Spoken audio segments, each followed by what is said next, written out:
हम लोग जब भी कोई भी ट्रैवल प्लान करते हैं तो सबसे पहले इंडियन रेलवेज का ही ख्याल आता है, उसके बाद एयरवेज का ख्याल आता है। और मैं अगर ये कहूँ कि इंडियन रेलवे सेफ नहीं है ट्रैवल करने के लिए, क्योंकि इंडियन रेलवेज मॉडर्नाइजेशन एंड नए ट्रेन्स को इंट्रोड्यूस करने में ही इतना ज्यादा बिजी है, जो कि एक बहुत ही अच्छा बात है। लेकिन दोनों चीजों को बैलेंस पे रखना बहुत ही ज्यादा इंपॉर्टेंट है, और वो है सेफ्टी स्टैंडर्ड्स। क्योंकि फाइनल ईयर 2022 में all total 3.52 billion passengers Indian railways के थ्रू ट्रैवल कर चुके हैं। यानी हर दिन 2.4 करोड़ पैसेंजर्स ट्रैवल करते हैं, और हर दिन इंडियन रेलवेज में 22,593 ट्रेन चलते हैं, जो कि एक बहुत ही बड़ा नंबर है। और इंडियन रेलवेज दुनिया का 4th लार्जेस्ट रूट कवर करता है, जो कि है 65,000 किलोमीटर्स, जो कि एक बहुत ही बड़ा नंबर है। लेकिन अभी इंडियन रेलवे सबसे ज्यादा पैसा इन्वेस्ट कर रहा है modernisation and new trains introduce करने में। लेकिन अगर आप इसको कंपेयर करोगे सेफ्टी स्टैंडर्ड्स के साथ, तो वो कम होता ही जा रहा है, क्योंकि लास्ट 4 सालों में जो सेफ्टी स्टैंडर्ड्स में एलोकेट होने वाला जो पैसा है वो कम होता ही जा रहा है, एज वेल एज स्टाफ। और अगर आप लोग जिंदा ही नहीं रहोगे तो उन सब नए ट्रेन का एक्सपीरियंस कैसे गैदर करोगे। तो देखो, ये जो लिस्ट है इसमें जितने भी एक्सीडेंट हुए हैं इंडियन रेलवेज के अभी तक, सभी के सभी यहाँ पर शामिल है। सबके बारे में बात करना तो इस वीडियो में पॉसिबल है ही नहीं। हम लोग बात करेंगे 2 जून 2023 को इंडियन रेलवेज का सबसे बड़ा एक्सीडेंट होता है, जो कि 20 सालों के बाद होता है, यानी 2 डिकेड्स के बाद इतना बड़ा एक एक्सीडेंट होता है। तो उसके बारे में इस वीडियो में बात करेंगे, जिसमें 3 ट्रेन शामिल थे, जिनका नाम है 12841 Shalimar MGR Chennai central Coromandel express, 12864 SMVT Bengaluru Howrah superfast express, और एक गुड्स ट्रेन यानी मालगाड़ी। और इस एक्सीडेंट में 288 लोगों के जान चले गए हैं एंड 1175 से भी ज्यादा लोग इंजर्ड हो गए हैं इस एक्सीडेंट में, जो कि एक बहुत ही बड़ा नंबर है as per government official reports. और ये सब कुछ हुआ सिर्फ और सिर्फ एक छोटे से एरर के वजह से, और कुछ ऐसा भयानक नजारा देखने को मिला।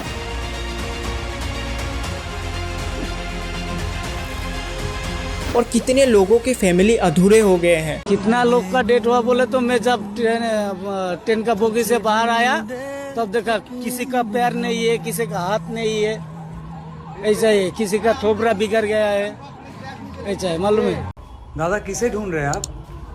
हमारा लड़का भाई। लड़का कौन सा ट्रेन में था? कोरोमंडल में। कहाँ से? शालीमार से उठा था? घर कहाँ पे आपका?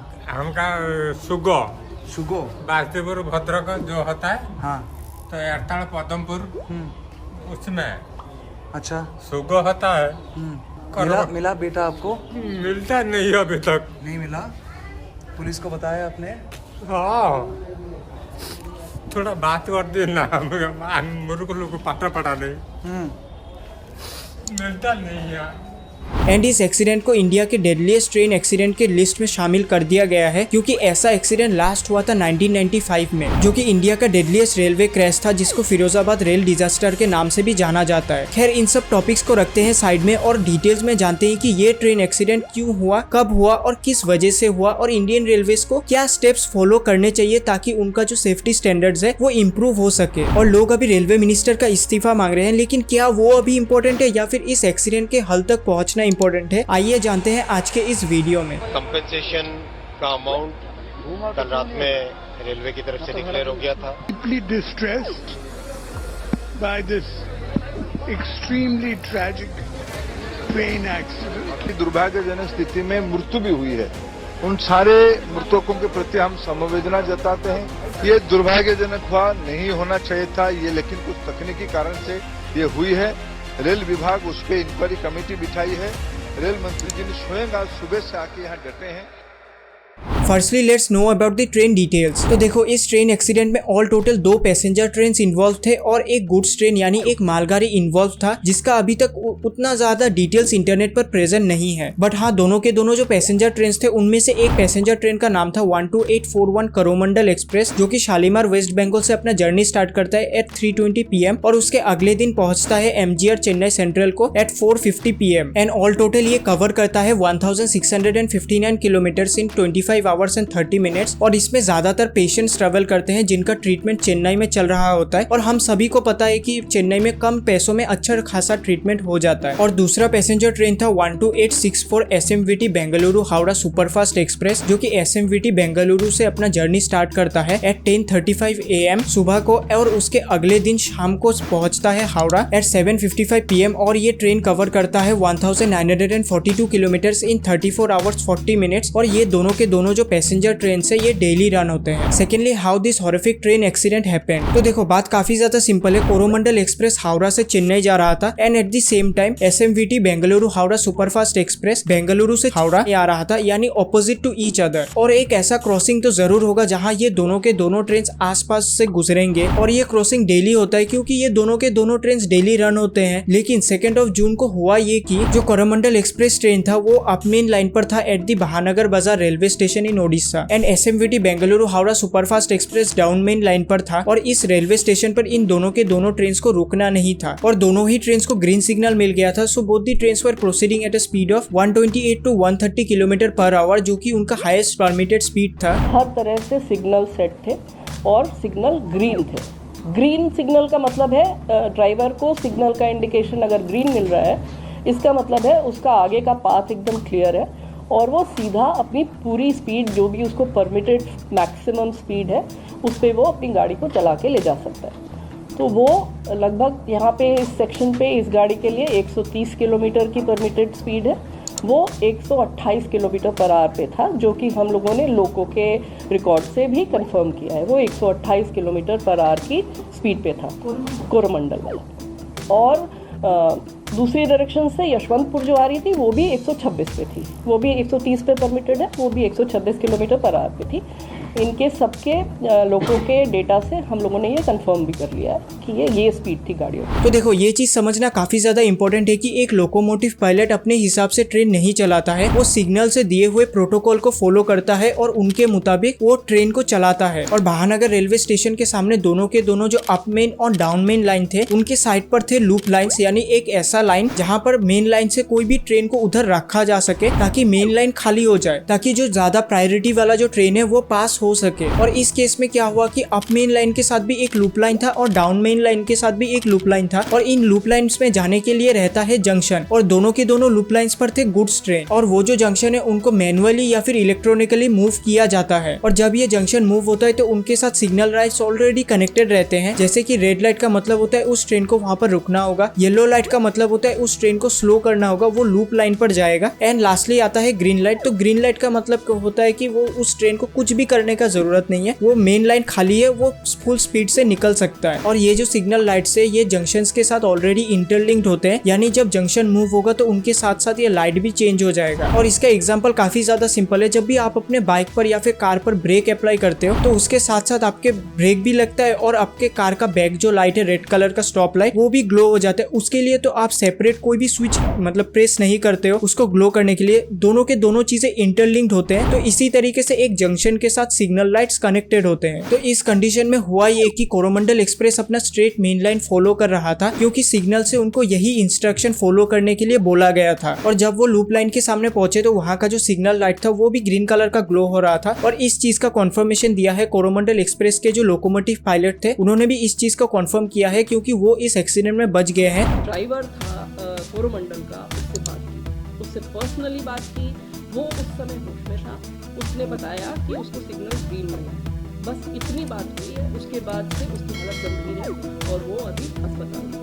सीरियस है, लेकिन वो अभी हॉस्पिटल में एडमिटेड है और उनका ट्रीटमेंट चल रहा है। और उन्होंने इस ट्रेन का स्पीड कम नहीं किया क्योंकि उधर ग्रीन लाइट जल रहा था, बट इलेक्ट्रॉनिक इंटरलॉकिंग सिस्टम ने इस ट्रेन का रूट चेंज करके इसको मेन लाइन से लूप लाइन पर लेकर चला गया। और उधर पर था एक गुड्स ट्रेन और उधर सिग्नल ग्रीन कलर का जल रहा था और 128 किलोमीटर पर आवर की स्पीड में जब एक ट्रेन टर्न करता है तो वो ट्रेन ऑटोमेटिकली डिसबैलेंस हो जाएगा अपने ट्रैक से और वो जाकर टकरा जाता है अप लूप लाइन के गुड्स ट्रेन के साथ। और उसी टाइम डाउन मेन लाइन से यशवंतपुर हावड़ा एक्सप्रेस ट्रेन भी क्रॉस कर रहा था। और हुआ ये कि कोरोमंडल एक्सप्रेस ट्रेन के ऊपर जब इतना बड़ा इम्पैक्ट हुआ तो इस ट्रेन के 21 कोचेस डीरेल हो गए थे, यानी अपने ट्रैक से हट गए थे। और इसी वजह से यशवंतपुर हावड़ा एक्सप्रेस ट्रेन या फिर कह सकते हो SMVT Bengaluru Howrah superfast express train का जो लास्ट 3 कोचेस थे वो इस ट्रेन के साथ टकराकर सेपरेट हो जाता है या फिर कह सकते हो कि डीरेल हो जाता है। और ये ट्रेन भी 128 किलोमीटर पर आवर के स्पीड से क्रॉस कर रहा था। लगभग यहाँ पे इस सेक्शन पे इस गाड़ी के लिए 130 किलोमीटर की परमिटेड स्पीड है,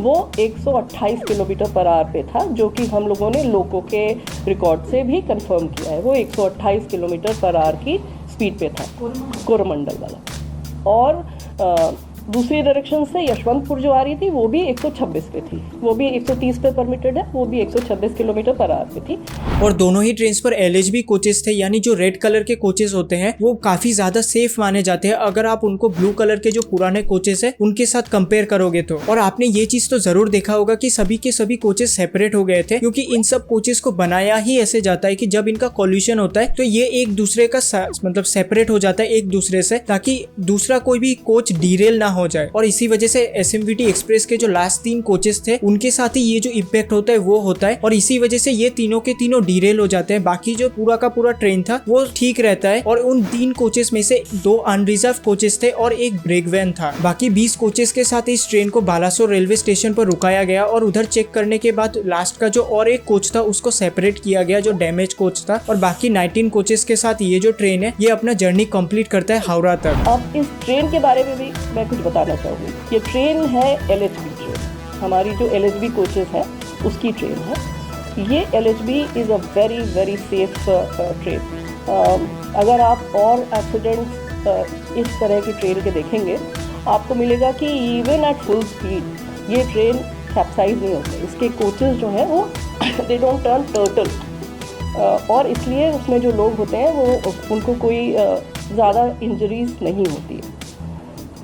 अनफॉर्चुनेटली इस केस में ये ऐसा हादसा हुआ कि इस स्पीड पे अगर पूरा का पूरा इम्पैक्ट ट्रेन के ऊपर आएगा तो कोई भी दुनिया में ऐसी कोई टेक्नोलॉजी नहीं है कि वो इस तरह के जंबलिंग अप को प्रिवेंट कर सके। अभी आपके दिमाग में ये सवाल तो जरूर आ रहा होगा कि कोरोमंडल एक्सप्रेस ट्रेन अगर इतने स्पीड में था और वो जाकर उस गुड्स ट्रेन के साथ टकरा गया तो उस ट्रेन का कुछ नहीं हुआ, या फिर वो ट्रेन अपने जगह से क्यों नहीं हिला? तो देखो, उस गुड्स ट्रेन में था आयरन ओर यानी लोहे के टुकड़े, और वो इतना ज्यादा हैवी था कि वो अपने जगह से वो ट्रेन हिला तक नहीं। इतना बड़ा इम्पैक्ट होने के बाद तो आप लोग समझ सकते हो कि ये कितना डेंजरस एक एक्सीडेंट था। तो आयरन ओर इतना स्टेबल और उसकी सेंटर ऑफ ग्रेविटी इतनी स्टेबल होती है कि वो नहीं हिली तक नहीं, उसमें थोड़ा बहुत इधर उधर हुआ पर वो हिली नहीं, और पूरा इम्पैक्ट जो है वो इस ट्रेन के ऊपर आ गया जो कि पैसेंजर्स के साथ थी, और उसकी वजह से ये इंजरी और अनफॉर्चुनेट डेथ बहुत हुई। और इस ट्रेन एक्सीडेंट में 288 लोगों के जान चले गए हैं एंड 1175 से भी ज्यादा लोग इंजर्ड हो गए हैं जिनको हॉस्पिटल में एडमिट करवाया गया है। बट उसमें से 798 पैसेंजर्स का ट्रीटमेंट करके उनको रिलीज भी कर दिया गया, और उसी जगह पर 382 पैसेंजर्स का ट्रीटमेंट अभी तक चल रहा है। Thirdly, what happened with the victims? Ramila Malik के इनिशियल रिपोर्ट के मुताबिक डेथ टोल बढ़ते ही जा रहा है और उनके बॉडीज को नियरेस्ट हाई स्कूल के ग्राउंड पर रखा जा रहा है फॉर आइडेंटिफिकेशन। लेकिन ये काफी ज्यादा मुश्किल है because of the damage caused by Burns and other trauma. तो उनके अभी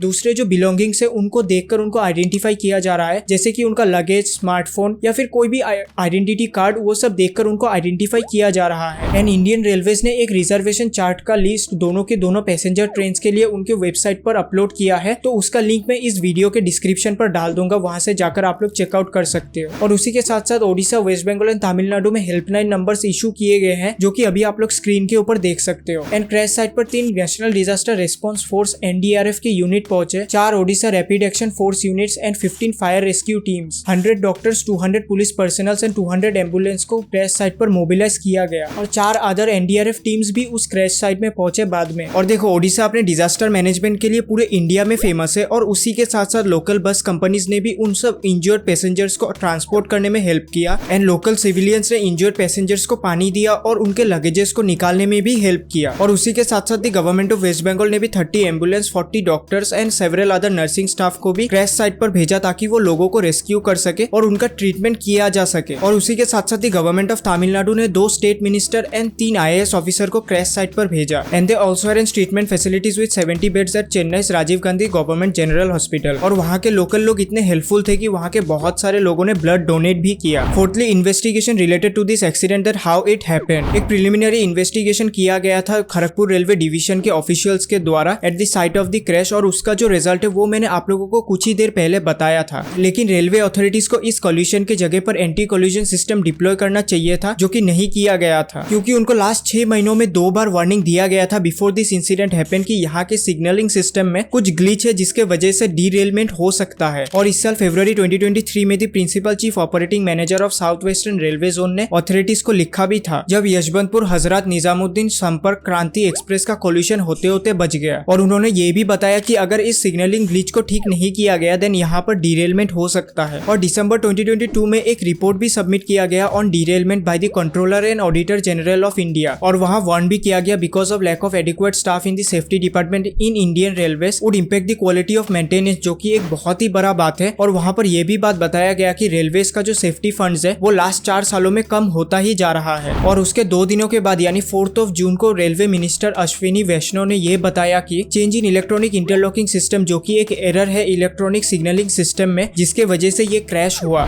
इस विषय में पॉइंट मशीन की बात है, इलेक्ट्रॉनिक इंटरलॉकिंग की बात है।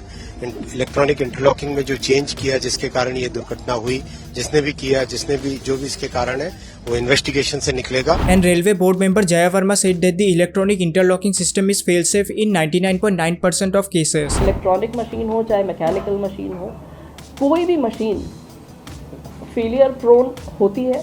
एक मतलब 99.9% कोई फेलियर नहीं होगा, पर एक 0.1% चांस मशीन में फेलियर का होता है।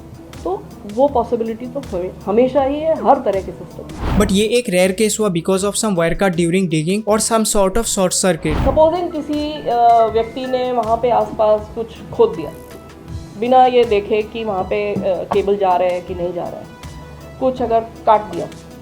अक्सर देखेंगे आपकी कुछ काम चल रहा है, रोड बन रही है, कुछ हो रहा है, पेवमेंट बन रहा है, और अगर बिना उसने जानकारी के, बिना उचित परमिशन के वहाँ पे काम किया, पॉसिबल है कि केबल कट जाए। बट इस केस को सीबीआई के अंडर हैंडओवर कर दिया गया और उनको सॉल्व करने के लिए बोला गया। देखते हैं रिजल्ट क्या आता है। Fifthly, what was the aftermath of this accident. तो इंडियन रेलवेज ने बताया है कि जितने भी लोगों के जान चले गए हैं इस एक्सीडेंट पे, उनके फैमिलीज को 10 लाख रुपए मिलेंगे और उसी के साथ साथ 2 लाख रुपए और मिलेंगे from the prime minister national relief fund, जिसे PMNRF भी कहते हैं। 2 लाख रुपए उनको मिलेंगे जो कि हेवीली इंजर्ड हुए थे, and minor injuries and injuries के लिए 50,000 रुपीज मिलेंगे। और उसी के साथ साथ chief minister of West Bengal Mamata Banerjee ने यह भी अनाउंस किया कि 5 लाख रुपए उनको मिलेंगे जिनका जान चला गया है इस एक्सीडेंट में, and 1 lakh rupees to those who were heavily injured, and उसी के साथ साथ 50,000 to those who had minor injuries. And उसी के साथ साथ द गवर्नमेंट ऑफ तमिलनाडु ने यह अनाउंस किया है कि जितने भी लोगों के जान चले गए हैं उनके फैमिलीज को तमिलनाडु के गवर्नमेंट की तरफ से 5 लाख रुपए मिलेंगे। तो इस एक्सीडेंट के बाद 48 ट्रेन को कैंसिल कर दिया गया जो कि इस रूट से जाने वाले थे, और उसी के साथ साथ 39 ट्रेन को डाइवर्ट कर दिया गया एंड 10 ट्रेन को कैंसिल कर दिया गया। एंड हिंदुस्तान टाइम्स के मुताबिक all total 150 trains were affected due to this dangerous train accident, and the inaugural run of Mumbai CSMT Madgaon Vande Bharat Express, which was scheduled on 3rd of June, was also cancelled. And the Ministry of Civil Aviation directed the airlines कि उनके जितने भी ticket के prices है उनको increase ना करे, क्योंकि अभी ट्रैवल डिमांड इंक्रीज होने वाला है, तो उसके हिसाब से उनका जो टिकट प्राइसेस है वो नॉर्मल जितना भी रहता है वैसे ही रहना चाहिए, उसको इंक्रीज ना करे। और उसके अगले दिन 2 train Bengaluru Howrah express train and special train arrived at Howrah station with 643 passengers, और वहां पर उन सब पैसेंजर्स के लिए मेडिकल अरेंजमेंट भी किया गया, और जितने भी क्रिटिकली इंजर्ड थे उनको बालासोर के हॉस्पिटल में एडमिट करवाया गया। एंड बसेस अरेंज किए गए by the regional transport office ताकि पैसेंजर्स को घर तक छोड़ा जा सके। और एक दूसरा ट्रेन भी अरेंज किया गया जो कि भद्रक से चेन्नई जाने वाला था, और उसमें 195 पैसेंजर्स थे। बट 3rd of June को जो बस पैसेंजर्स को लेके जा रहा था वेस्ट बंगाल से, वो जाके दूसरे एक व्हीकल के साथ जाके फिर से क्रैश हो जाता है मिदनीपुर में। एंड पैसेंजर ट्रेन सर्विसेज को 5th of June से स्टार्ट करवा दिया गया, जो कि है 51 hours after this accident happened. उसी के साथ साथ many other opposition political parties जैसे कि Indian national Congress, Trinamool Congress and communist party of India ने रेलवे मिनिस्टर वैष्णव सर का रेजिग्नेशन मांगा। लेकिन क्या अभी ये इंपॉर्टेंट है या फिर ये इंपॉर्टेंट है कि इन फ्यूचर ऐसा कोई और एक्सीडेंट ना हो, उसका प्लान रेडी किया जा सके। एंड क्रैश साइट पर PM नरेंद्र मोदी पहुंचे, Mamata Banerjee, railway minister and many other high professionals पहुंचे, ताकि वो देख सके खुद अपने आंखों से कि इन फ्यूचर क्या ऐसा स्टेप्स उठाए जा सके ताकि ऐसा कुछ एक्सीडेंट या फिर इंसिडेंट ना हो in future. Lastly, Indian railway safety standards. तो देखो, इंडिया में एयरलाइन से ट्रैवल करना हर कोई अफोर्ड नहीं कर सकता है, बट उसके जगह पर इंडियन रेलवेज आप लोगों को कम पैसों में उसी सेम डेस्टिनेशन तक पहुंचा देता है, बट हाँ टाइम ज्यादा लगता है। बट अगर इंडियन रेलवेज का सेफ्टी स्टैंडर्ड्स इतना गिर जाए कि हर 1-2 दिन में ऐसा खबर तो किसी न किसी स्टेट से तो जरूर आता है कि इस ट्रेन का डिरेलमेंट हो गया है, तो ऐसे कैसे चलेगा। किसी ट्रेन के कोच में ही क्रैक आ जाता है तो वहीं किसी जगह पर कोई भी ट्रेन अपने ट्रैक से ही निकल जाता है, तो ऐसा होने से एक पैसेंजर कैसे कैसे सेफ फील करके एक ट्रेन के अंदर ट्रेवल करेगा। बट उसी जगह पर आप एक चीज के साथ कंपेयर करके देखो। बट हाँ, मैं ये नहीं कह रहा कि हर एक एस्पेक्ट से उसके साथ कंपेयर करो, सिर्फ और सिर्फ एक ही एस्पेक्ट से उसको कंपेयर करो कि एक ट्रेन वो जमीन पर चलता है, उसी में इतने सारे प्रॉब्लम्स एंड एक्सीडेंट्स होते हैं। उसी जगह पर एक एरोप्लेन में 30,000 फीट जमीन से ऊपर रहता है, उसमें भी लोग ट्रैवल करने में सेफ फील करते हैं। अगर आप उसको इंडियन रेलवेज के साथ कंपेयर करोगे, वो क्यों है? Because of their safety standard, जो कि इंडियन रेलवेज के साथ अगर आप लोग कंपेयर करोगे तो वो दिन ब दिन कम होता ही जा रहा है। बिकॉज इंडियन रेलवेज के पास उतने ज्यादा स्टाफ नहीं है और दिन ब दिन उनका जो सेफ्टी स्टैंडर्ड्स में एलोकेट होने वाला जो पैसा है वो कम होता ही जा रहा है। देन कैसे एक ट्रेन अच्छे से चलेगा? खैर ये सब तो बात के बातें हैं, बट ऐसा भी नहीं है कि उनका सेफ्टी स्टैंडर्ड्स बहुत ही ज्यादा खराब है। बट हाँ, इंप्लीमेंटेशन का जरूरत है, वो भी स्पीडी इंप्लीमेंटेशन का जरूरत है। क्योंकि कवच ट्रेन प्रोटेक्शन सिस्टम, जो कि एक ऑटोमेटिक ट्रेन प्रोटेक्शन सिस्टम है, जिसको research design and standard organisation RDSO के द्वारा बनाया गया है और इसका इनिशियल डेवलपमेंट 2012 से स्टार्ट हो गया था under the name train collision avoidance system TCAS, और इसको सक्सेसफुली टेस्ट भी किया गया 4 मार्च 2022 में, जहां 2 ट्रेन को एक ही ट्रैक में चलाया गया between Gullaguda and Chitgidda railway station, Secunderabad division, जहां एक लोकोमोटिव में Indian railway minister Ashwini Vaishnaw थे, दूसरे लोकोमोटिव में इंडियन रेलवेज के chairman and CEO Vinay Kumar Tripathi थे, और उन दोनों लोकोमोटिव में कवच सिस्टम इंस्टॉल था। और जब उन दोनों को एक दूसरे के ऑपोजिट चलाया गया सेम ट्रैक में, तो कवच सिस्टम ने दोनों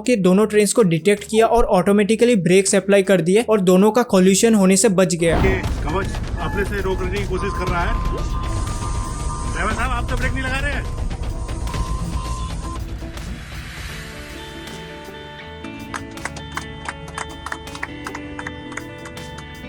और इस कवच सिस्टम को अभी तक 65 लोकोमोटिव में इंस्टॉल किया गया, जो कि अभी बिजी रूट्स पर रन होते हैं। और ये ट्रेन कवर करते हैं 1445 किलोमीटर, और उसी के साथ साथ 134 रेलवे स्टेशन भी ये ट्रेन कवर करते हैं इन दी साउदर्न सेंट्रल रेलवे जोन। और उसी जगह पर 1200 किलोमीटर का जो रूट है वो अभी अंडर प्रोसेस है। और ये जो कवच सिस्टम है ये 120 किलोमीटर पर आवर के स्पीड से चलने वाले ट्रेन को डिटेक्ट करके स्टॉप करने में कैपेबल है। और इस कवच सिस्टम का जो अपग्रेडेड वर्जन है, जो कि 160 किलोमीटर पर आवर तक के ट्रेन को रोकने में कैपेबल है, उनको इंस्टॉल किया जाएगा Delhi Mumbai main line and Howrah Delhi main line में चलने वाले जितने भी लोकोमोटिव ट्रेन है उनमें ये इंस्टॉल किया जाएगा, जो कि 3000 किलोमीटर रूट को कवर करेगा under the mission rafter project of the Indian railways. और उसके लिए फाइनल ईयर 2022 टू 2023 में फंड्स भी एलोकेट किए गए हैं, ताकि 2000 किलोमीटर का जो वो रूट है या फिर ट्रैक है उनमें कवच सिस्टम जल्दी से जल्दी लगाया जा सके। And they also sanction the implementation of Kavach system in 34,000 kilometre track of golden quadrilateral rail road. खैर इस वीडियो से हमें एक चीज तो बहुत अच्छे से सीखने को मिला है कि कोई भी मोड ऑफ ट्रांसपोर्टेशन सेफ नहीं है। देखने जाए तो अगर आप खुद सतर्क नहीं रहोगे तो कोई भी मोड ऑफ ट्रांसपोर्टेशन आपके लिए सेफ नहीं है। ऐसे हालात में बेहतर यही है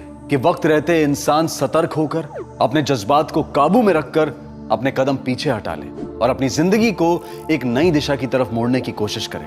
तो ये तो था पूरा कहानी इस ट्रेन एक्सीडेंट का, और मैंने हर एक चीज इन डिटेल में आप लोगों को समझाया है। और अगर आप लोगों को ऐसे in detail videos in future भी देखने हैं, देन चैनल को जरूर सब्सक्राइब कर लेना एंड देन उस बेल आइकन को भी ऑल पे प्रेस कर लेना। तो मिलते हैं नेक्स्ट वीडियो में। आप लोग मेरे राइट साइड वाला वीडियो चेकआउट कर सकते हो अगर आप लोगों को जानना है कि IPL कब और कैसे स्टार्ट हुआ, एंड आप लोग मेरे लेफ्ट साइड वाला वीडियो चेकआउट कर सकते हो अगर आप लोगों को जानना है कि दी केरला स्टोरी जो है उसका रियल स्टोरी क्या है, वो अगर आप लोगों को जानना है आप लोग मेरे लेफ्ट साइड वाला वीडियो चेकआउट कर सकते हो। मिलते हैं नेक्स्ट किसी और वीडियो में। Thanks for watching. जय हिंद, वंदे मातरम।